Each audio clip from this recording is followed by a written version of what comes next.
اما بیا به مادر من ناصدا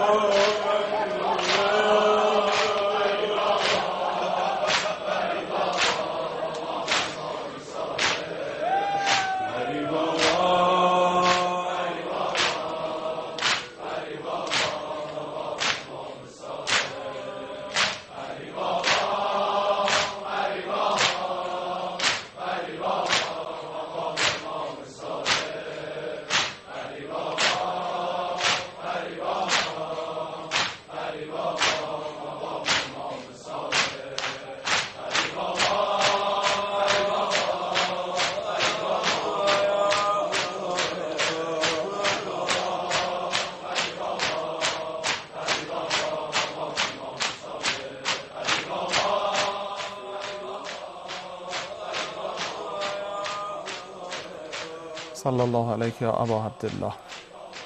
اتفاقا ما به هر دوی این آقایان بزرگوار اینجوری سلام میکنیم و صلوات میفرستیم که السلام علیک یا ابا عبدالله، بعدش میگیم گاهی یا حسین ابن علی، بعدش میگیم یا جعفر ابن محمد. جناب آقای طباطبایی، این دقایق پایانی باران شب شهادت حضرت صادق علیه السلام میخوام روزه شما برای پایانی این برنامه همین ارتباط بین روزه حضرت صادق و روزه ابی عبدالله باشه. یکی از کارهایی که امام صادق علیه السلام کرد اینه که وضعیت عزاداری بر امام حسین خیلی محکم کرد.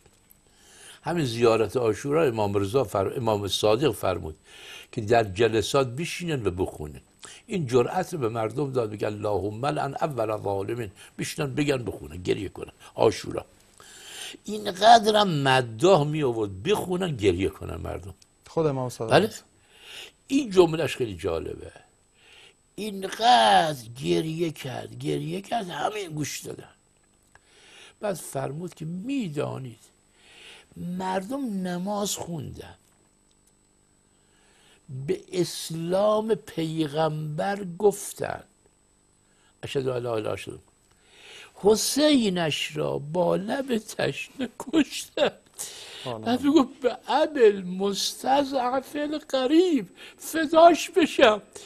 میگو من امت پیغمبرم، سنگ به حسین میزنم که پیش خدا عزیز بشم. چرا آدم اینقدر نفهم میشه؟ چطور میشه اینقدر نفهم میشه؟ و کل یتقرب به قتله الی الله. اینقدر گریه کرد، میریختن که چی؟ به خدا نزدیک بشن. امام صادق مثلا امشب اونقدر گریه کرد بر حسین، دورش گم شده بودن. بدن امام صادق پوست و لاغر استخون شده بود، چشمات گودی افتاده بود. این کلمه نماز رو فرمود مردم به شفاعت ما نمیرسد که این نماز رو سبک بشمارن. ما لحظات آخر. بله ما لحظه آبم خورد حضرت. اون لحظه یعنی مردم هر وقت میخوان گریه کنین، هر مصیبتی بر حسین، اون عذاب و این عزاداری حرفای امام صادق دین رو زنده نگه داشته. هم عزای امام حسین، گریه بر امام حسین، گریه بر ائمه معصومین، امام صادق این زنده داشت دین را. یعنی بفهمید و بدانید. بازم میگم آقایون سجده نمازات رو خوب نماز با توجه بخونید. والله خدا به دلتون میندازه که چی خوبه چی بده. این بالاترین مقامی است برای انسانی که امشب بر امام صادق همه گریه کنید به قربتش، به قبر مطهرش در بقیع، که انشاءالله امسال مدینه برید پشت دیوار بقیع بیا محمد بن آقا جعفر ابن محمد الصادق فداد بشم، اومدم کنار قبرت. السلام علیکم. علیکم السلام. خیلی ممنونم جناب آقای طباطبایی. به شما باز تسلیت و تعزیت میگم، به شما هم همینطور. از همتون التماس دعا دارم. صلی الله علیک یا ابا عبدالله یا جعفر ابن محمد ایها الصادق یا ابن رسول الله و رحمت الله و برکاته. ایامتون به کام و عزتتون مستدام، عاقبتتون ختم به خیر و صلی الله علی محمد و آل محمد. خداحافظ.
الكون قد أوحى له بالنور والإسلام والحق المبين. يا أيها الرسول لا يحزنك الذين يسارعون في الكفر من الذين قالوا آمنا بأفواههم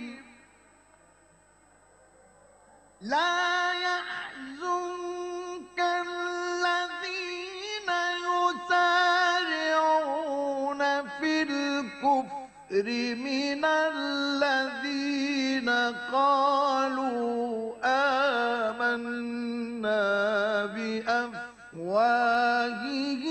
ولم تؤمن قلوبهم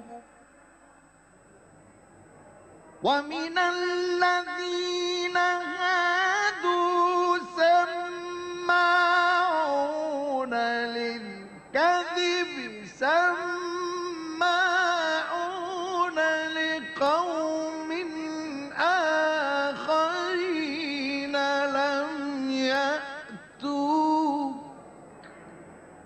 يحرفون الكلم من بعد مواضعه يقولون إن أوتيتم هذا فخذوه وإن لم تؤتوه فاحذروا ومن يرد الله فتنته فلن تملك له من الله شيئا أولئك الذين لم يرد الله أن يطهر قلوبهم لهم في الدنيا خزي ولهم في الآخرة عذاب عظيم. أنت الحبيب المصطفى أنت الأمين يا خير خلق الله خير المرسلين يا من إله الكون قد أوحى له بالنور والإسلام والحق المبين.